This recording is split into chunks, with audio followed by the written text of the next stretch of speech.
This is Kathleen from A Great Good Place for Books, and tonight is the event that everybody on staff has been waiting for.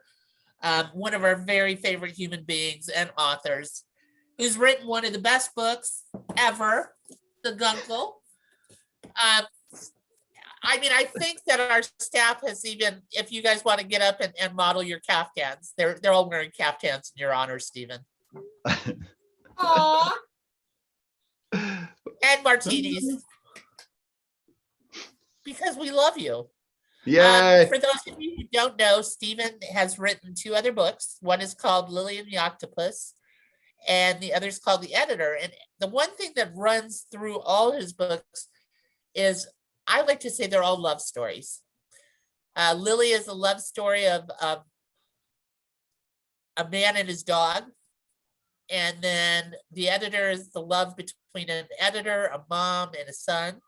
And this is one of the most special books that I've read in years. And as Steven knows, I called him up when I didn't call him. I think I texted you the minute I finished and told him that I was just crying my eyes out, because there are some scenes in this book that just will break your heart, and it's funny as hell.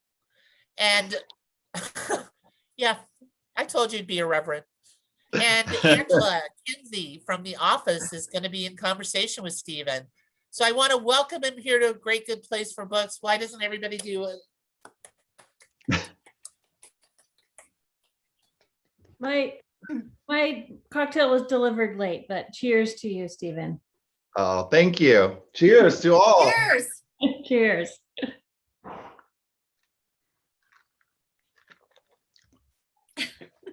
Okay. Angela, it's so good to see you. It's so good to see you. I really wish we were in person. I just adore Steven. You guys, we've been friends for years. So this is a delight. When, it's so wonderful when good things happen to people that deserve it. And Steven is so talented and such a hard worker. And I'm constantly inspired by you, Steven. Like how you sit down in front of a blank page and make all these people come to life, and all the emotion and the heart and the humor. My God, you are who I want to sit next to at any event, because your sidebar is so good. Who is it that said, if you don't have anything nice to say, come sit by me? That's so true. I this for you. Okay, so I grew up in Jakarta, Indonesia, right?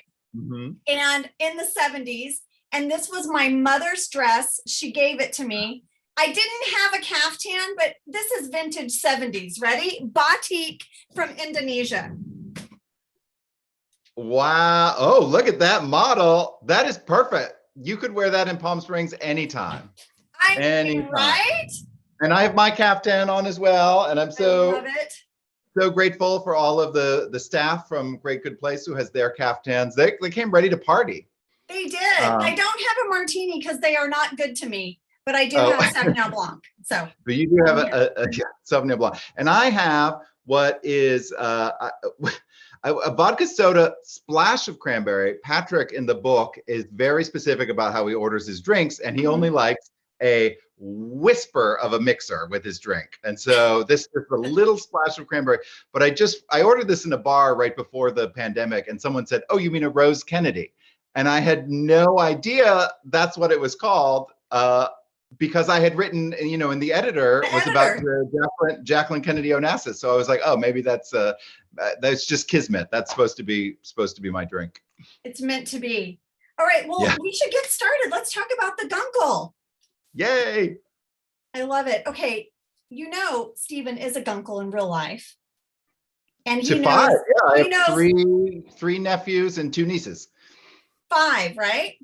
Mm-hmm. And Steven knows my dear friends, Michael and Tobias, who are my daughter's Guncles. Here they are. Oh, wow. Yeah, there's everybody. That is us on a very rainy day in Vancouver. They are my family. They flew my daughter to see me while I was working away, and I was heartbroken and missing her. That's the type of friends they are. They're more than friends, they're family. Yeah, so I guess, maybe we should just even backtrack one step further. If there's anybody listening who's not familiar with the term guncle or doesn't know yes. what a guncle is, it has become very popular slang in the past 5-10 years for a gay uncle. But more than that, it has like an air of, sort of larger than life personality. So there's a little bit of like, maybe anti-Mamish quality in there. And I don't know why that is exactly, but maybe it's because although it's changing, we have other gay friends who are raising kids of their own right now, but for the most part, gay men may be slightly less likely to have their own kids, so they can dote lavishly on nieces and nephews, or they fly in at the holidays from big cities, and more likely to be a bit of a mystery to the family. I know my nieces and nephews look at me. I live in Palm Springs, California. I have a swimming pool. I don't go to an office the way they see other adults do. So they haven't quite figured me out yet. And that's very much like the character in this book. Well, it's that bigger than life personality that kind of comes into your life like a tornado, but fixes you in a way you didn't know you needed to be fixed, and opens you up to life and all these experiences. And I know that is definitely who Michael and Tobias are for my daughter, Isabel. We all dressed as Wonder Woman one year, all of us, and it needed to happen. And we needed to. Wait a minute, why isn't that the photo you had ready to show everybody? Why isn't that the photo you had to show everybody? Oh, I know. It's upstairs. Dang it. Okay. But yeah, it's true. But if anyone's picking up, that also sounds like maybe a little bit of like Mary Poppins or Maria from The Sound of Music, or Auntie Mame, or even John Candy as Uncle Buck. I've long loved these characters, these sort of magical caretakers that come into our lives sometimes and help us when we need it most. And sometimes, like Mary Poppins, they're gone again on the next win. But did you love stories like that growing up? Oh my gosh, yes. Wait, everyone's nodding. Is it just me that gets to interact with you? Because there's so many fun people here. we'll chat, and we'll let everybody weigh in. Yes, you guys talk to. I was a big Sound of Music person. How do you solve a problem like Maria? Like I was in it. I was there for it. But I remember I think we're roughly the same age, not to out you, but let's take a minute. Let's take a minute. Yeah. 49. My mother. I'm older than you, Steven. I think I'm older than you. No, I just had my big birthday 2 weeks ago. Oh, okay. Well, then we're in it together. We're in it together. But my mother tied me to a chair, in the 70s. She's like, I want to show you this movie about a singing nun. And I was insistent I did not want to see it. And she practically tied me to the chair to force me to watch it. But I loved it. I was absolutely absorbed, in the Sound of Music. Now it's interesting to rewatch those movies with my daughter, because everyone in those movies and in these stories, like the Guncle, like Patrick needs Maisie and Grant as much as they need him. Like everybody needs each other. Everybody has a piece of them missing that the other just unlocks. But you don't really see that version of it as a child, right? But now as an adult, I see all of those themes. Yeah, it's so true. Should we get into the book? Should you describe? Yeah, let's get into. I'll give just like a brief one line. So the Guncle is about. I like that your one line has a shimmy. By the way, you're like, I'll give it a one line. I put on this T-shirt because this is a very deep cut caft, and I was like, no one needs this much of my cleavage. Well, I'm very glad you described that, because I didn't know what that part of the caftan was, but yeah. I've seen you in full caftan mode. Oh yeah, you have. Yeah. For sure. Probably around your pool. So Patrick O'Hara is, as the title Guncle, is a former television star, and he has sort of sitcom star though, right? Sitcom star. Now, do you know why Angela's here? Yeah, Angela gets a little shimmy too. Yeah. Who's sort of grieving after the loss of his partner years prior, and he's sort of felt like he's done with the world. The show is over. He's retired, more or less, living a very reclusive life in Palm Springs, when a fresh tragedy hits, and he is tasked with taking in his niece and nephew, Maisie and Grant, who are 6 and 9, for the summer after the death of their mother. And it sort of, as you said, brings about a season of healing for all three of them. I think Patrick is someone who very much realizes that he has shut himself off from the world, and that's not the future he wants for these kids. So he really has to dig deep, inside himself to to light the way forward for these kids. And so it really becomes, as you say, the three of them needing each other and providing something for all three of them. I love that. I loved it so much. I also was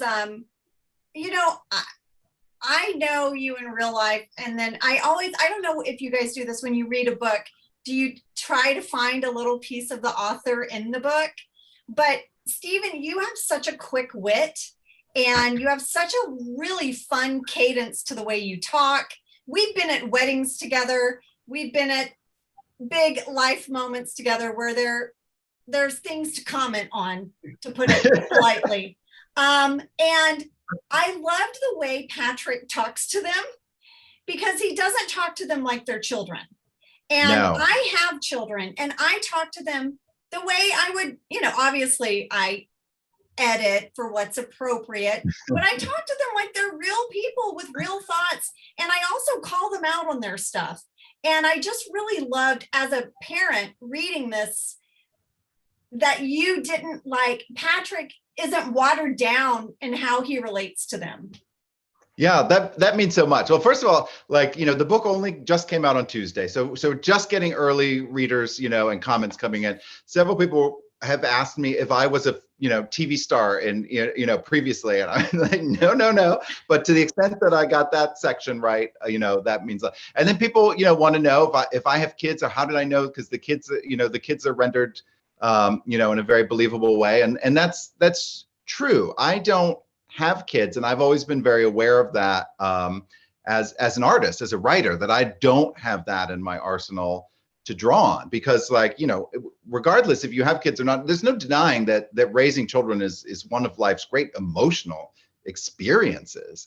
And so it was very interesting to think about what I had to say on that topic. But you're right, he does talk to them like they're little adults, and at first that seems sometimes like perhaps he's not best suited for the kids in their hour of need. But you're so right in that kids can handle, I think, a lot more than we often give them credit for, and they don't want things sugar coated. They don't want to be treated with kid gloves. And so what seems like a weakness at first is actually turns out to be kind of a strength. I loved it right out of the gate. I loved it. I loved it when he said, "You need to know your angles." That's how I know he was a sitcom star. But I loved his banter with them and how he related to them. Yeah. It was really rewarding, and it was so fun to write. And this is, as I said, there's a little bit inspired by Auntie Mame, obviously. We mentioned Mary Poppins and The Sound of Music, and these stories aren't entirely new, but while Mame was maybe a jumping off point, that she sent her ward off to boarding school, and it sort of sidestepped dealing with grief. And and I very much didn't want to do that. Early on, when I had sat down to start writing this, I think it was the summer of 2018, I lost one of my best friends from college to breast cancer, and she left behind a 6-year-old son. And that was just so heartbreaking, and it really got me thinking much more seriously about grief in children. So I didn't want to sidestep that part of the story. And then it became a challenge, how much humor, when to use humor. And certainly humor is a huge coping mechanism in life and during our hard times in life. Humor has always been what saved me. So I do think the book is still hopefully incredibly funny. I think it's the funniest book I've written to date, but also it's balancing that. I've always loved Terms of Endearment to me. It's Yes. as we remember that as a sad Written movie. by Larry McMurtry, who's from my hometown. Oh, really? Yes, Yes. It just passed away earlier this Yes. year. But yeah, great. But the movie is one of the funniest movies too. If you watch it again now, it is so funny, and it comes from that honest, character-driven place. And I just, I those are the types of stories that I love.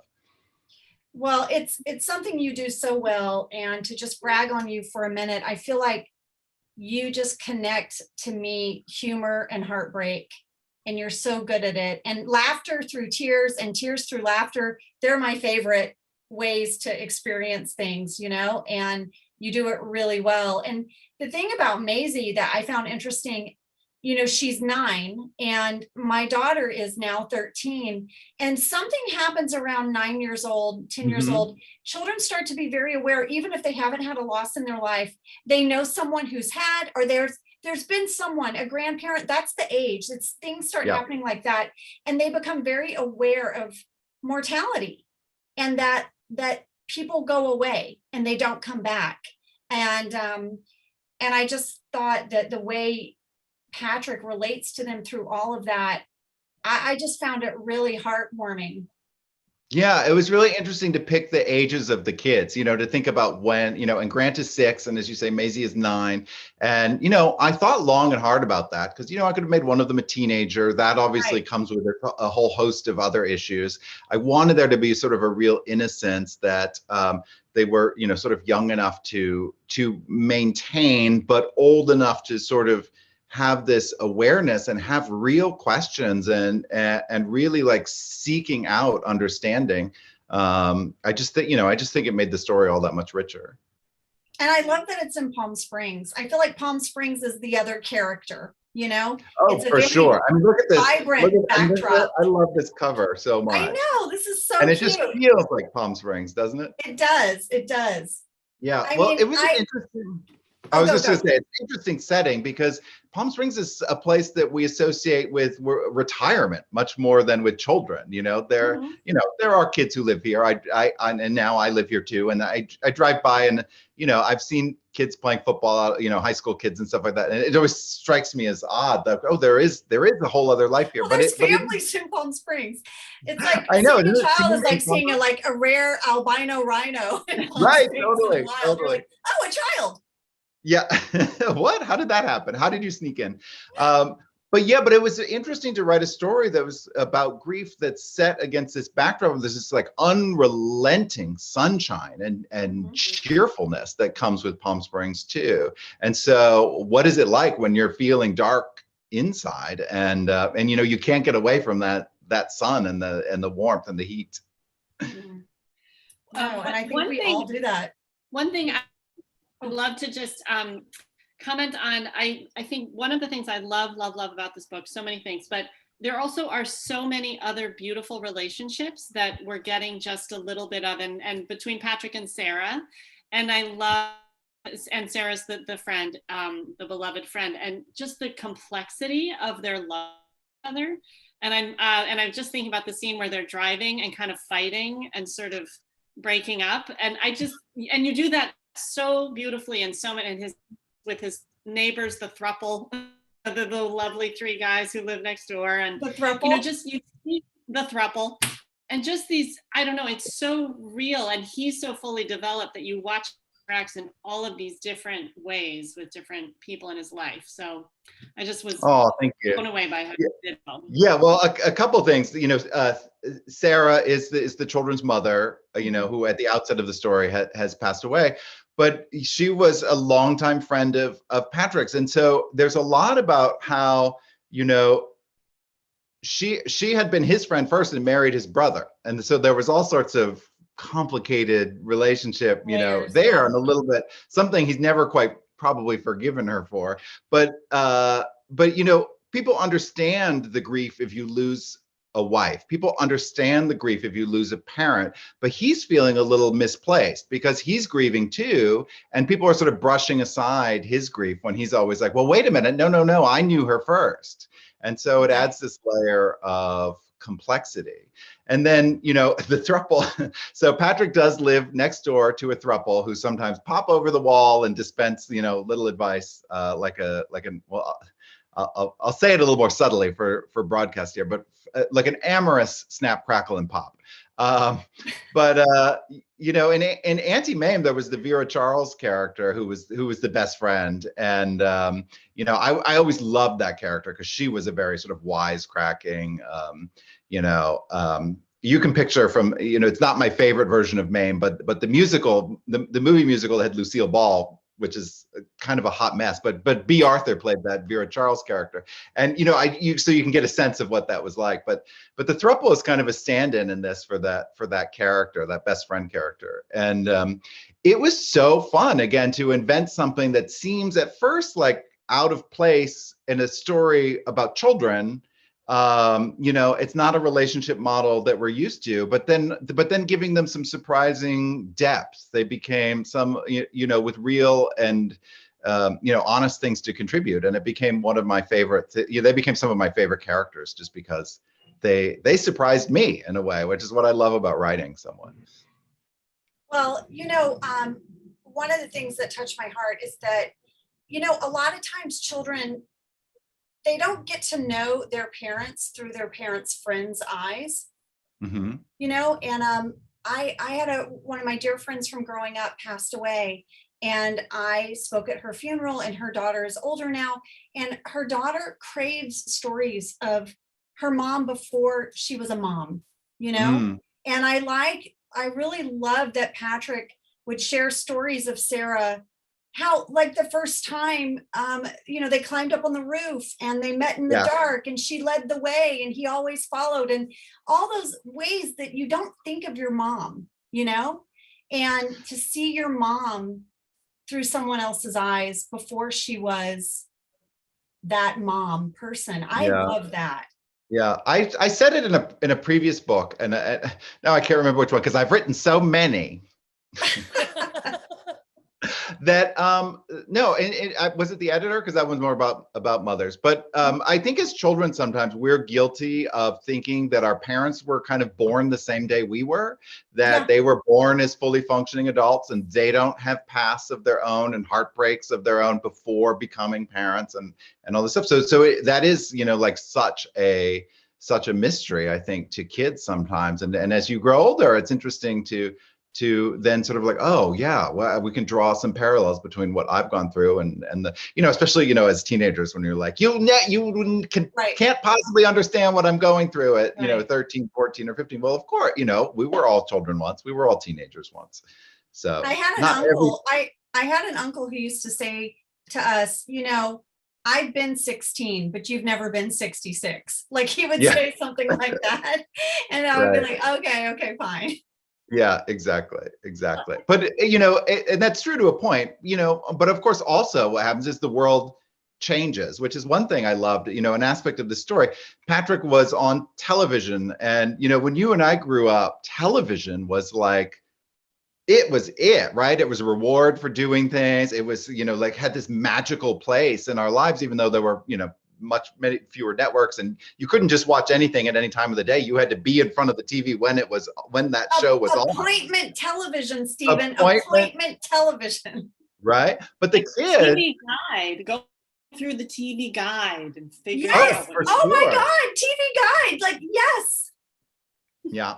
But the kids don't really understand Patrick having been on television, and they watch YouTube, and they don't see the difference between just someone on YouTube or TikTok and someone being on television. They don't really see the difference in that or quite understand it. And so they're a little confused when maybe he's recognized out in public or something like that. So Angela, while we have you here, I was just sort of curious, you were on TV before you were a mom, right? Mm-hmm. I was pregnant season 4 of The Office, and I had Isabel pretty much 7 days after we wrapped the episode Goodbye Toby. Oh my goodness. I mean, I was very close to having that baby during that final week. And by the way, if you're not listening, Angela has a podcast with Jenna Fisher called the Office Ladies Podcast, where you're going episode by episode through The Office. I just want to point this out because this podcast is like the #1 podcast everywhere. It's huge. Oh, thank you. We're just, two gals that had like kind of crazy journey, and we get to talk about it. But yes, it's called Office Ladies. We're rewatching in real time every week.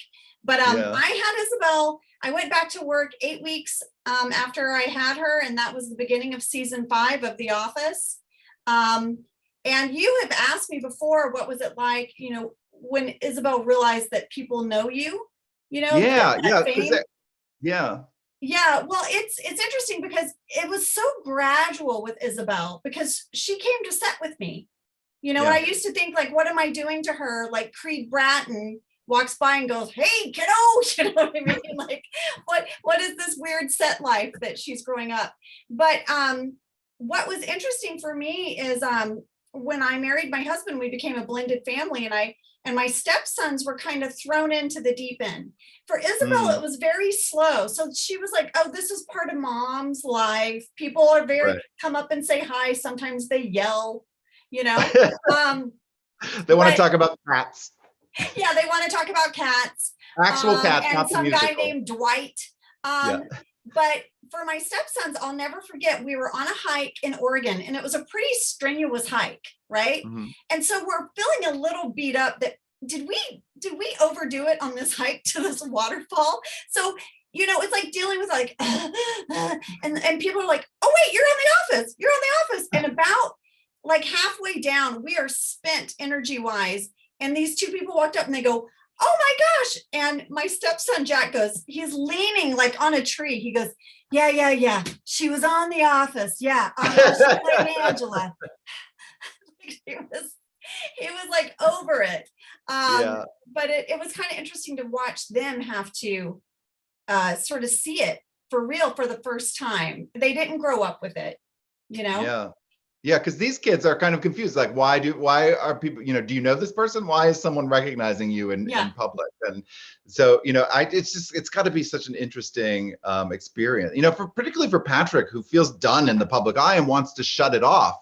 But you can't really shut it off. You don't really have control over that, especially for you, I imagine now. And a lot of actors with streaming and reruns, like The Office is more popular now.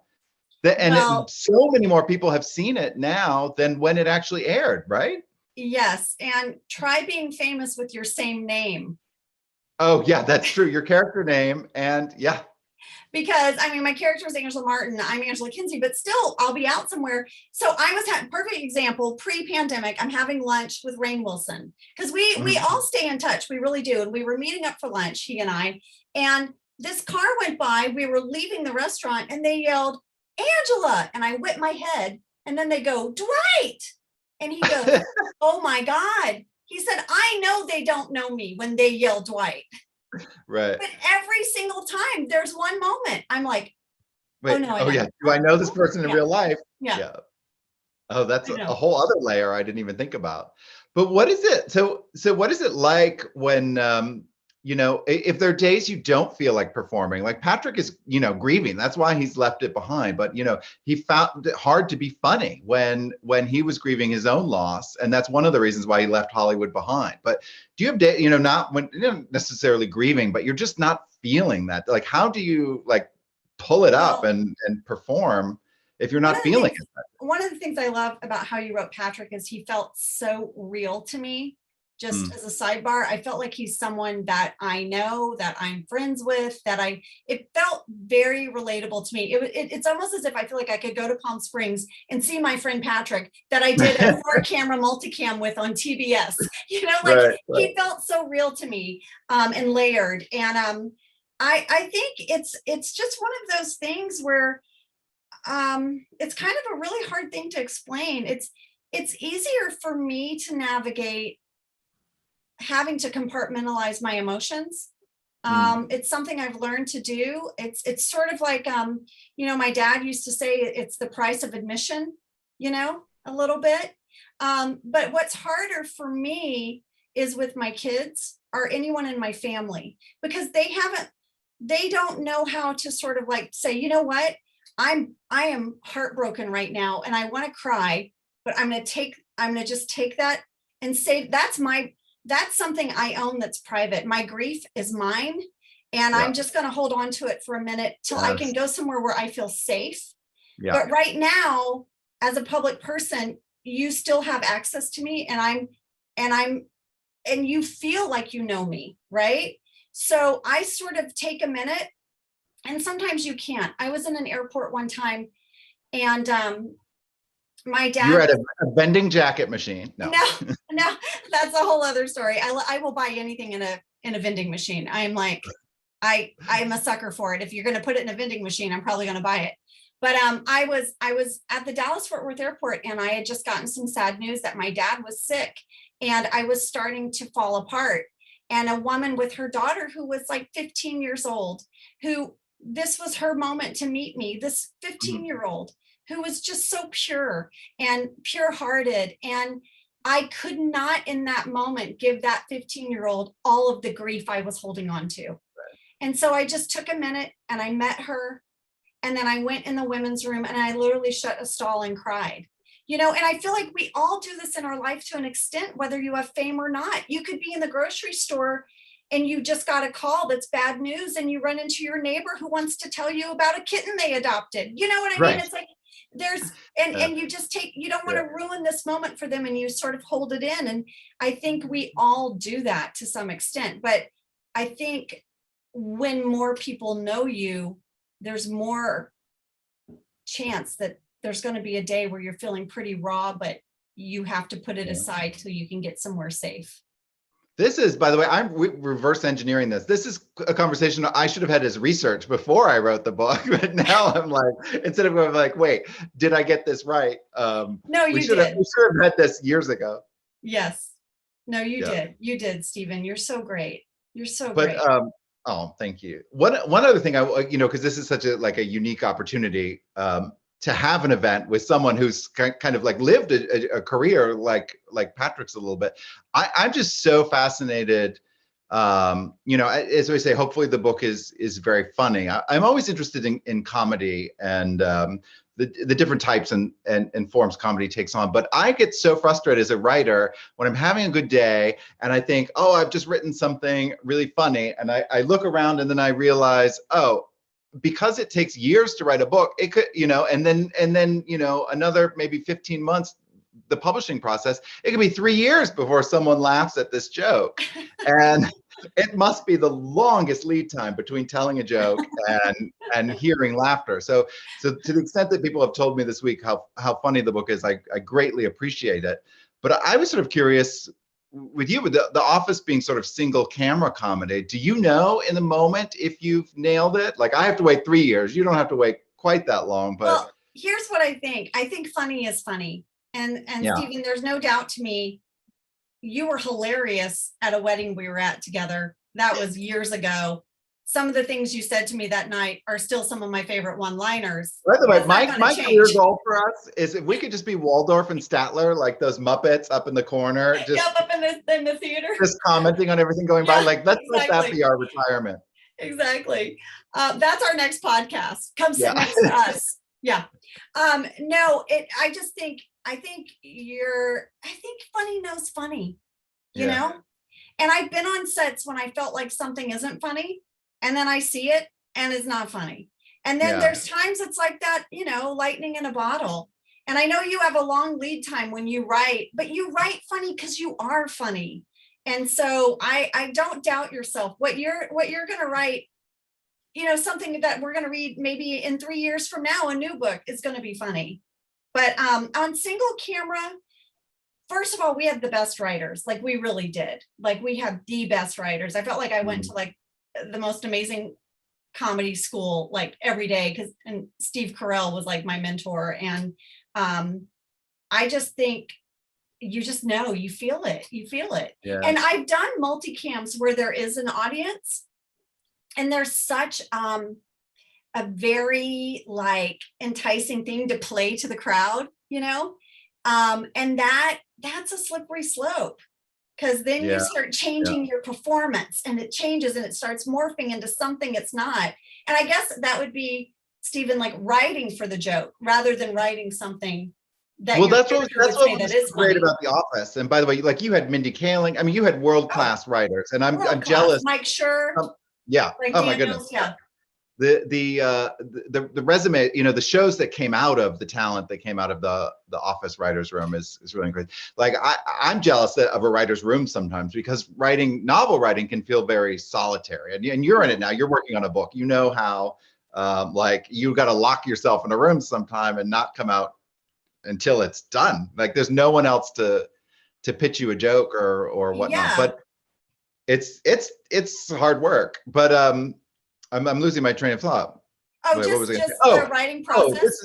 This is what was so great about The Office, and hopefully for the Guncle too. It's like you can't have jokes that are topical, really. You can't, because you want them to have, you don't want them to feel dated by the time the book comes out. And then you want the book to have a long shelf life after it's published. You hope people, I hope people are reading this all summer. Look at this cover. This just looks like a beach book. But then like 5 years, 10 years, 20 years down the line, I hope people still, can discover the book. So the jokes that you write, and this is so great about The Office too, they all come from absolute commitment to character, to who these people are. And that's what makes it funny, I think, more than, as you say, writing for a punchline. It has to come authentically from character. Well, Sorry, really quick. I never thought of this, Steven, but when you're talking, I'm realizing Patrick has the toughest audience in the world, because all of his jokes, he's telling them to two little kids and they just look at him like, what? I don't even know what you're talking about. But he's like, okay, I gotta keep going. Well, that wasn't. Wait, what is that line? What is that line I love so much? Maisie said something like, everything you're saying is gibberish or something. Yeah. What did she say? It made me laugh. Everything you're saying is nonsense words. It's nonsense words, yeah. Yeah, but that's funny to write. That's a challenge to write to, and something like I never put it in that fine a point on it. But you're right. I had to write jokes that would fall flat in the room, right, to the kids who he's delivering them to, but hopefully then are very funny to the reader, that's sort of outside the book looking in. And that's a whole other layer, a whole other sort of challenge. Jokes that don't work in the moment, but work for the audience. Yeah. And then that will be evergreen. Yeah, hopefully. Yes, that's the plan. That's Well, I think, oh, go ahead. Sorry, Sarah. I was just going to say, that's why he has to give them this essential education so that they can understand his gibberish. Well, that is a big part of the book, these Guncle Rules, as you say. And as anyone who fashions himself as a bit of an anti-meme, he has these sort of, little nuggets of wisdom or life lessons that he wants to deliver. And he does them in the form of Guncle Rules. And some of them are kind of nonsense. Know your angles. Know your angles is one. Yeah, exactly. Some of them are funny because they're not really rules for kids, but maybe adults should know them a little more. Some of them are just nonsense. One of my favorite is bottomless mimosas is not the same thing as pantsless mimosas. You can get kicked out of a restaurant for not knowing the difference. But some of them are really, hopefully, really touchingly true little bits of life advice. So, and again, it's all about finding that balance between when is humor the right, right in the moment, and when is it time to look at something deeper? Do you have a list of the Guncle Rules written down somewhere, like in? I know I should publish that separately. Yeah, you should. That may be a little separate novelty book. I'll Put come them up on the with coffee mug. Yeah, exactly. Make a great postcard. Yeah. Fantastic. T-shirt. Yeah. I always want a T-shirt with the book on the front, so that could be the Guncle Rules on the back. Guncle Rules on the back. Oh, yeah. That would be really cute. I would wear that. Yeah, or a caftan with them all down the Oh, yes. down the back. There it is. One size fits all caftan. Well, I think one the of the relationships that you have, you talk about like how to keep a joke so that people get it years from now, or keep something that people will understand and resonate and connect to. And I think you've just went to a very core like relationship that we all feel, which is that magical person that comes in your life, and that person can come in many shapes and forms. In this book, it's the Guncle, but it is a story that we know, and it's comforting. And I all hope we have a Guncle, One of For the scenes that I loved the most, Stephen, was when he discovers that every night Maisie and Grant are bringing their blankets in and sleeping at the bottom of his bed. And it's like, kids don't do that unless they have such a huge comfort level with you. Trust. Yeah. Trust. Yeah. And it was a way to, that was, another challenge for this book is, it would be very easy to write scenes of the kids sobbing in the corner. but that's not how grief works always. That yes, there are moments like that, but there are moments of just feeling deeply, deeply unsafe in the world, and especially in kids. Their whole world's been shaken, and so what are some ways to sort of illustrate that in an ongoing way? And yeah, the kids sort of sneak into their uncle's room every night because they want to sleep at the foot of his bed, because that feels safer to them than being in a dark room in a strange house necessarily. So yeah, I'm glad you picked up on that. Yeah. Okay, here's the big secret, Stephen. I used to do that when I was a kid. I would take my lovey blanket and I would sleep at the bottom of everybody's beds, and sometimes in the dog bed. It's very I was about 6 before I had my own room, and I wouldn't sleep in it. And my sisters shared a room, and I used to sleep on the floor between their twin beds because I didn't want to be in my own room. So. Oh, wow. I know. Well, I mean, but this is very touching when I feel like, I've stumbled on something sometimes that's the thing. You write something, the more specific you can make something in the story, like sometimes weirdly it's more universal, because we've all had these feelings, and all have done things like this for sure. And I think as much as the heartfelt things are in the details, so is comedy. Comedy is in the details. Like the more specific, the funnier it is, and you're very good at that. Oh, well, thank you. Well, Well, Kathleen, I know we want to leave time for some questions too. We have them. Sure. Well, I'm just saying that I feel really lucky. I met Stephen at a conference and we kind of clicked immediately. We were like Angela, Where we were was the seated next to each conference? other and had It some was in comments. Oakland. In And I was Oakland. sitting there, and then we started making snide remarks about everything together. Kathleen, you have to be in the balcony with us. Oh, Yes, I would love to exactly. be in the balcony. I come from a long line of snide women. It's wonderful. I call it sassy. A little bit of sass. Yeah. Actually, my sassy sisters who Stephen has met over Zoom, they're on this call too. Oh, Yay, hi. Debbie's waiting for her book. Okay, it's on its way. It's on its way. I just was skimming through. There don't seem to be a lot of questions at this point, but there's so much love. There's just so much love pouring out. People are planning on buying it. The cover is perfection. They love the throuple. And there was this really sweet comment from Colleen. My 17-year-old just freaked out when he saw Angela on my screen. Quote, "You're on a work call with Angela?" Right. Well, Angela, this is what I mean. A 17-year-old now, oh, here he is, would not have watched The Office when it was originally broadcast, but everybody knows The Office from Netflix now. I think, I forget the number, but I think it's like 250 million people streamed The Office on Netflix. I was one of them. It is. And I've been told many times that it was a source of comfort, especially during this past year. And there is sort of like the science of The Office of like, why is it so comforting? I think part of it is that Dwight is always going to be Dwight, and you know where Pam is, and accounting. And there's this very like calming sense that you know the world. There's not a lot of surprises there. You know these people, and they become your sort of misfit family.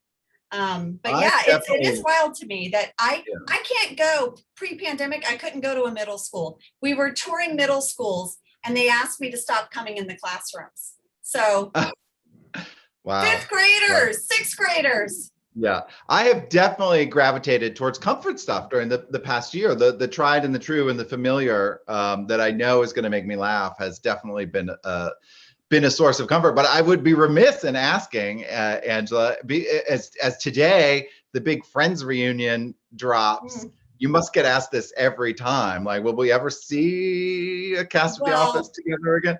I am clearly the person in charge. You are, yes. Yes, as I sit in my tough shed that I am clearly in charge. You know what? I think here's how I feel. I grew very attached to the characters of Dunder Mifflin, and now I'm doing, the Office Ladies podcast, and I'm rewatching the show, and I'm falling back in love with new characters that didn't really. I think there were characters I liked, but I'm watching it now again, like. Phyllis slays me. Phyllis every slays week. me Every week, Phyllis is amazing. And I would love to know how Phyllis is. I would love to know how she is. I would love to know what Oscar is up to. And like, so when I think about a reunion, for me, I've stayed in touch with the cast. We're all in touch, but I don't know what Kelly Kapoor's doing. Yeah. And I'd love to see I mean, her it live. literally could be anything. She could be I president. know. Who So knows? I think about that, and I think like, I don't want to tread on the canon that is The Office. It means so much to people, but some kind of one-time special episode where we see where everyone is, I would love it. Well, and by the way, spoiler alert, if for anybody who's wanting this, you have so many great guests on the podcast, right? You have so many of the actors and stuff like that. So you can tune into sort of these in-depth conversations and memories about yes, it. So and the highly podcast, recommend. The podcast was something Jenna and I we both decided to clean out our garages at the same time, like almost like we needed each other's support to finally do it. And we found all of these bins. I don't know. Do you see my bins? Oh, yeah. Of photos and memorabilia. And that's sort of what spurred us on to do the book, The Office BFFs, which I don't know. Like, Steven, I have such new respect for you. Like, I mean, writing is a slog. It is a slog. And I sit here and I look and I pace and I eat like Twizzlers, and then I write some more, and then I drink wine, and then I curse, and then I pace, and then I call Jenna, and we bounce ideas off each other. And it's like, what do we share? And you're a writer now. This is exactly what writing is. It my gosh. It is Twizzlers and drinking and cursing and staring at the blank screen. And you praying. nailed it. Yeah. But well, guys, we do have a few questions now. Oh, yeah. We've got one from Jonathan Millard. He wants to know, was there a particular moment or scene that was the funniest to write, Steven? There was a what to write? Was there a particular moment or scene that was the funniest to write? Well, this just builds off of what Angela was saying a second ago. There is a Christmas party, because the book takes place over a summer, but he just, what's more healing than Christmas? So he throws a big Christmas party in July for the kids.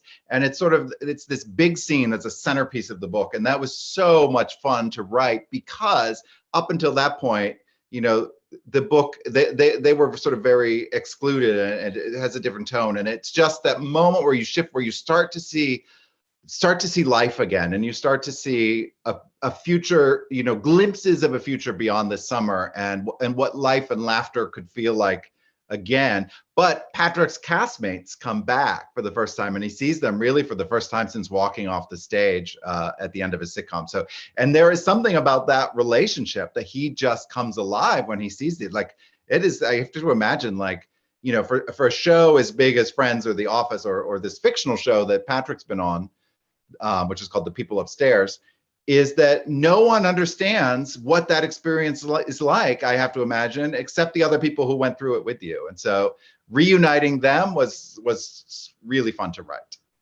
Well, I love the fact that they did the Charlie's Angels pose. Any kids that grew up in the 70s would totally know that one. Yeah. So we have another question from Tobias Trost, and he said, Steven, What? we must know, are you working on your next book? That's Tobias. Yeah. Hi, Tobias. Hi, Tobias. Yeah. Tobias is either my agent or my mother. I always wanted to know, like, what's next? Are you working? What are you doing? And thank you for that question. I'm trying to keep busy. It's been a tough year to create. And I say this, as a writer, because I do think of it as an input-output business. Like, I'm so dependent on being out in the world and observing and taking in those beautiful details that make scenes so rich and and real. And so when we're all sheltering at home, or when we're looking at people and they're behind masks and they have sunglasses and hats, and you're not really seeing them in the same way, it's been a real sort of adjustment. But I've been trying to work. I have been working. We'll see if it's any good.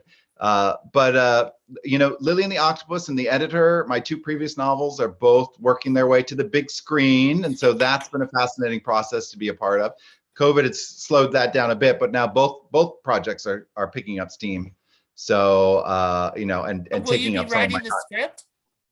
I did write the script for The Editor. I did not write the script for Lily, mostly because that was such a deeply sort of, personal and autobiographical story for me that I just felt like I wouldn't be the best person.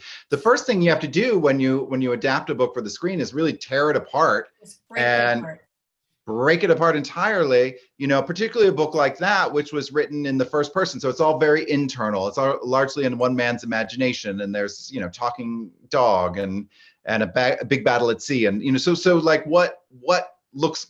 how do we make this from internal thoughts to action and dialogue and all that? So I left that one to somebody else, but I did write the script for The Editor, and I'm very proud and excited of both.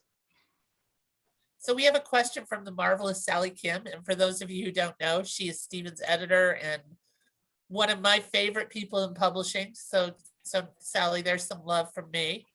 And as Steven knows, I stalked her until she sent me the manuscript of this book. So Sally says, a question for Steven. People have noted how accurate your depiction of Hollywood was. Was it fun poking a little fun at it? Yeah, and again, I've only been, a casual observer. It took me kind of a long time to break through, but I have lived in Los Angeles for a long time. And you do know some people. You have friends that were on television.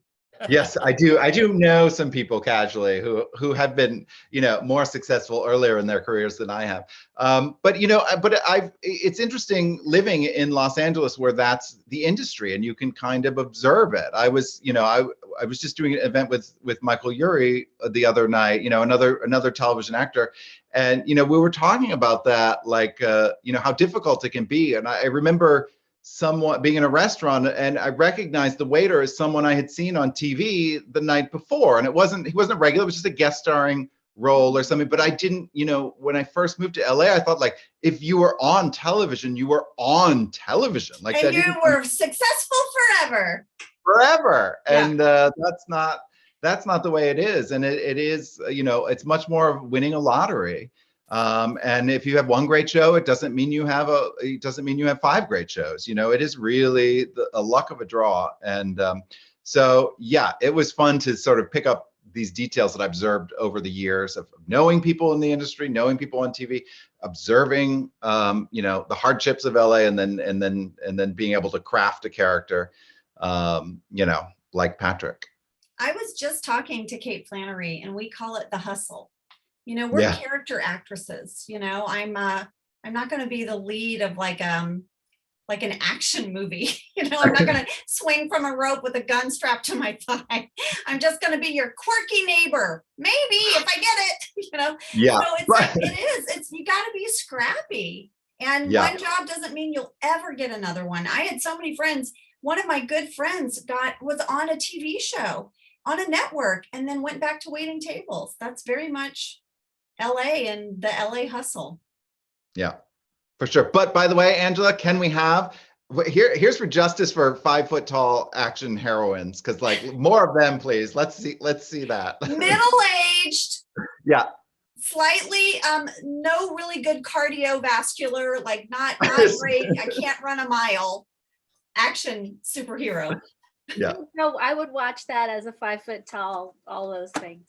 Yes. Hey. Not everybody's tall and slender and beautiful and can jump from whatever. Yeah, I want to see some realistic superheroes. Yeah, absolutely. So we've got another question from Marsha. It's Steven, have you ever thought of writing young adult novels? That's a good question. It's such a specific, young adult, by the way, there's such great writing in young adult. There's incredible art happening in YA literature. I don't know that I would be the best person to do it. I think that if I, even with a protagonist of sort of the age of YA, I think it would end up being more of a novel for adults, even if my protagonists were that age. I don't know. It's such a skill set, and there's so many people who are so good at it. And problem is I don't read enough YA probably to be the, best person to tackle it. But, never say never. There's so much great YA, but why would you choose to make less money when you can still write that age of character for adults? Yeah, and I do feel like, there are people who are very good at what they do. And I have found a lane, and it's taken me a long time to find it and to be out on the open road. And I'm just gonna keep moving forward with what I'm doing, I think. I do want to try to sneak in one other line, which is from at Jazz is Stupid, aka Jack. I love it. Steven, what is your number one tip for young story writers? I aspire to be a video editor. Oh, fantastic. Yeah, well, that's a whole other way of editing is such a, listen, I wrote a book called The Editor because I believe in editing is such a powerful tool in shaping storytelling. Absolutely. And I'm so thrilled to have my editor here tonight. You can tell in what high esteem I hold her from having written that previous book too. But yeah, I think there's no substitute for just doing your craft. I mean, that's the thing nowadays that's so fantastic with access to technology. And Angela, this is probably the same for actors as well. I see so many, particularly comedic actors, just making product, just doing it and putting it out there, whether it be on TikTok or Instagram or whatever. And this is how people can get discovered now. So I think if you're a writer, if you're an editor, if you're an actor, if you're a comedian, you just have to find, again, it's the hustle, find ways to practice your art, do it. Don't wait for someone else to give you permission to do it. You kind of just have to do it. And not only do you get experience, you become better. There's no better way to become, to learn the craft than doing it. And for writers, that's sitting a butt in a chair and doing the work. There's no way around the actual writing. And I know with my first book that there were a lot of headlines, overnight success and all this. And yes, that I did enter the world with a book that got a lot of attention. However, I was 44 years old at the time. And so what people didn't see was 15 years of hard work that went behind those, behind that overnight success, the 15 years of work that I learned and honed and trained and practiced, and the books that didn't get published that sit on a shelf somewhere, which I should probably burn so nobody publishes them posthumously. But like, it's that there's no substitute for the hard work and practice. Right. What they say, any learned skill is it 10,000 hours, right? Mm-hmm. Is a skill that you've learned. I mean, I've written 5 pilots. I've sold 5. None of them have made it to the air, but they were my heart and soul each time. And I think that editing is absolutely storytelling, 100%, especially visual editing. From my experience, I'm very new in the literary world, but my editor is already, I'm like, oh my God, Carrie. But I know for The Office, our story was told in editing. Yeah. Jenna and I have the scripts and we see what's on, what made it on the air. And they would take the script that was wonderfully written and they would rearrange the scenes and trim things. And what you see is the best story. Yeah. It really is. There's moments I wish that we're in for time. We ran out of time, but some of the scenes they moved around bring out more of the character's emotional journey than how it was written the first time. And so, I mean, we owe so much to our editors on The Office for really shaping stories. Particularly when they would work in just the reaction shot or a fleeting something, like knowing when to use something that's not scripted maybe, or not dialogue driven. Like that's so incredibly important too. Mm-hmm. Yeah. So we have a question from, I don't know if you remember, Steven, my friend Esther, who you and Byron did a little video for. Yes, hi Esther. So what can you tell us about the screen versions of your books? Can you divulge any casting choices? Dun, dun, dun. Steven, do tell. I know. First of all, though, there's no casting news to break yet. So I promise I'm not sitting on something I'm not telling you. So follow me on Twitter, Instagram. As soon as there is news, I will certainly let you know. The idea, I'm so excited to be at this stage because we'll begin that soon. Particularly for the Jackie Onassis character at 60 or so, she is in The Editor. I talked about this when The Editor, when I toured with The Editor and when I was at your store in person, like how fun to imagine an actress taking on that role. But it's also fun to just, sort of play and imagine, like I could picture Angela being very great as the sister in the Guncle. I think that would. Hello, Great. available. Yeah.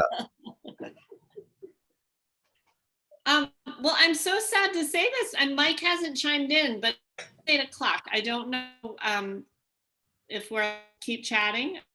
Our tech person will tell.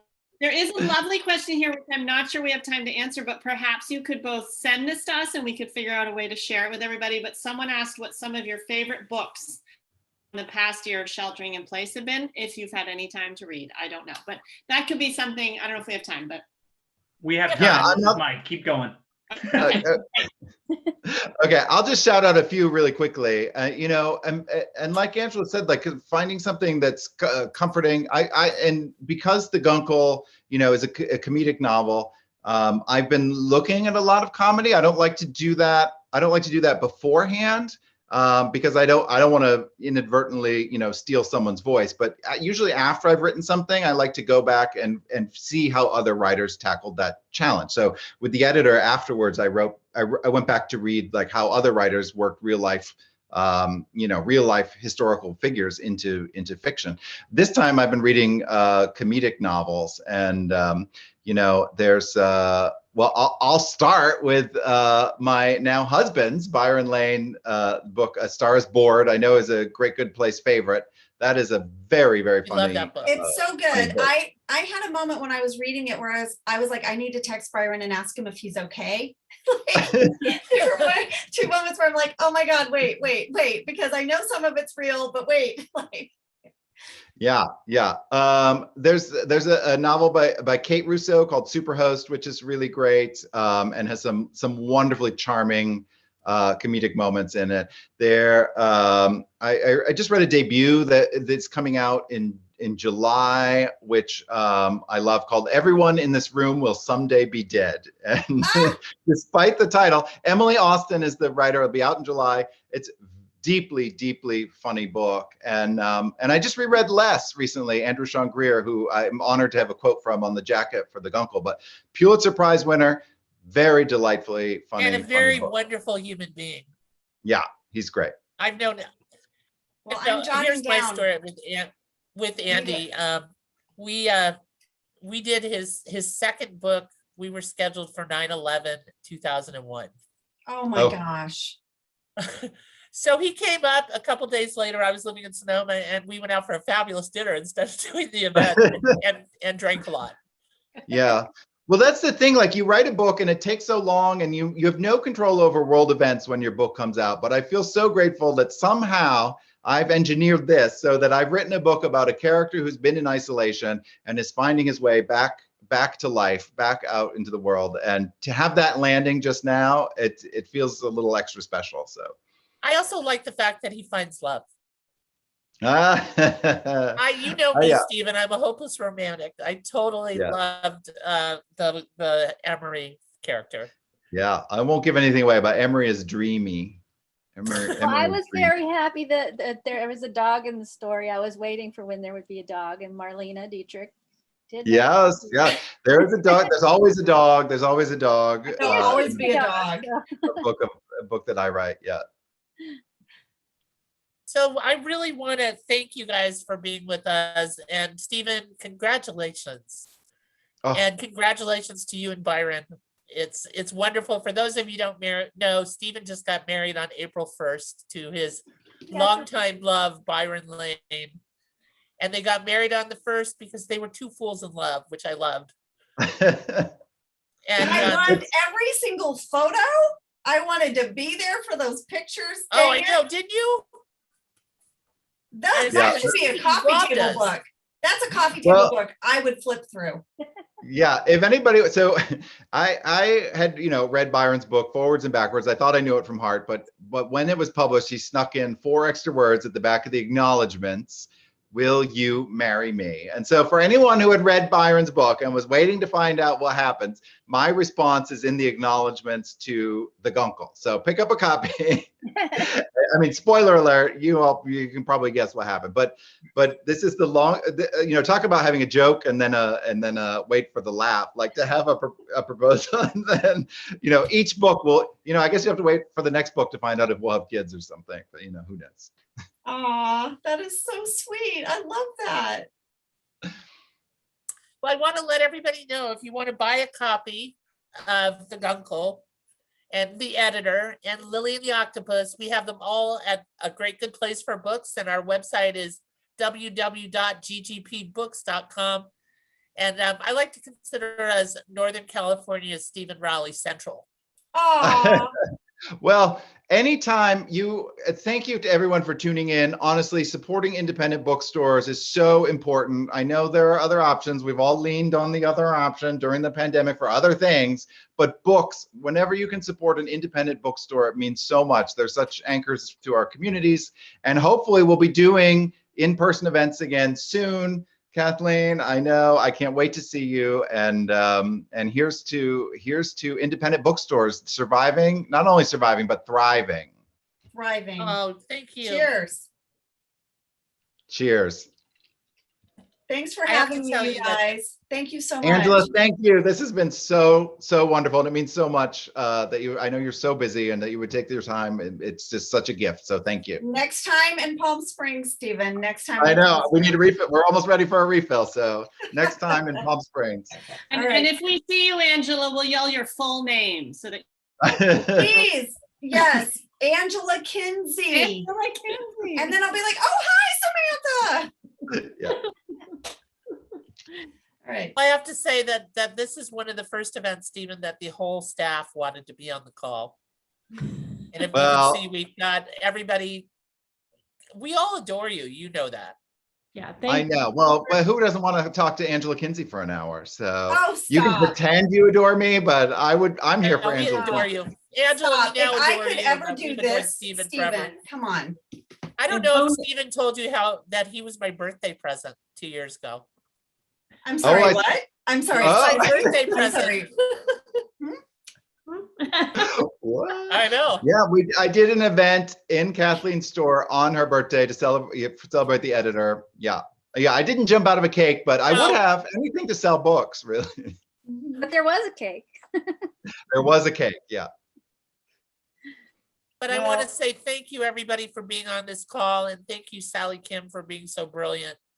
And Angela, Yes, Sally. it feels like we've known you forever. Oh, And Stephen, we adore you and love you dearly. Oh, well, I'm just going to keep writing as an excuse to keep hanging out with you. So please do. don't- Keep writing. don't say My it. God. Don't say it unless you mean it. Oh yeah, we mean it. Yeah, and we'll be stalking Angela when her book comes out. So Oh, we'll totally my be gosh. stalking her. Oh, no. And Yeah. as Stephen knows, I'm very good at that. Oh Yeah. my gosh. I can't wait. Kathleen, if I'm seeing you, it means I'm done and I finished and I can now just like be like, I can't ah. wait. I can't. on to the fun part. The fun part is always when it's done. All right. Okay, guys. I'm You gonna know, go you back guys. in Bye. mom mode. Bye. All right. Night, everybody. Take care, everybody.